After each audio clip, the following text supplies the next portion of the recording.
Bonjour, Nadège Esteban. Aujourd'hui, je voudrais répondre à la question comment pratiquer la pleine conscience dans une vie trépidante.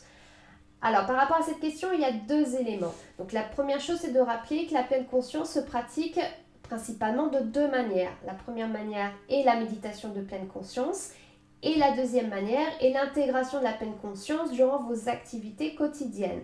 Donc, dans ce cas-là, l'intégration de la pleine conscience dans votre vie quotidienne, il s'agit juste en fait de passer en mode pleine conscience pendant vos activités quotidiennes. Donc par exemple lorsque vous marchez, mode pleine conscience, vous faites attention à ce qui se passe autour, à ce qui se passe en vous. Lorsque vous écoutez quelqu'un, au lieu de vous laisser happer par vos pensées, vous êtes présent et vous ramenez votre attention sur la personne que vous écoutez et vous lui laissez tout l'espace pour s'exprimer et vous pour l'écouter.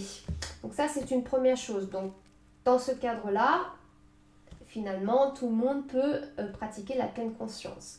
En ce qui concerne la méditation de pleine conscience, effectivement, vous allez vous arrêter et prendre pendant 5, 10, 15 minutes ou plus le temps de méditer, donc de focaliser votre attention sur un objet de méditation, que ce soit votre respiration ou autre. Donc c'est vrai que dans ce cas-là, cela demande un petit peu de temps.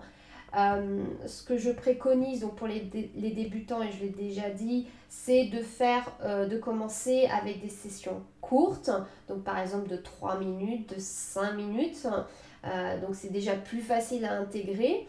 Ensuite, une autre solution, c'est de se lever un petit peu plus tôt le matin pour pouvoir avoir 5 minutes de méditation avant que les enfants se lèvent et avant que les activités de la journée commencent.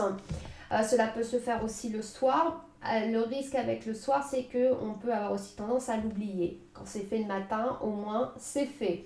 Après, qu'il est aussi intéressant, et c'est ce que j'explique dans mon livre The Enthusiastic Meditator, How to Finally Stick to Your Practice, c'est de créer l'habitude de méditer. Donc c'est pour ça que j'encourage vraiment les gens à commencer avec des méditations, des temps de méditation courts, pour qu'une fois que l'habitude soit créée, vous puissiez plus facilement augmenter le temps de méditation.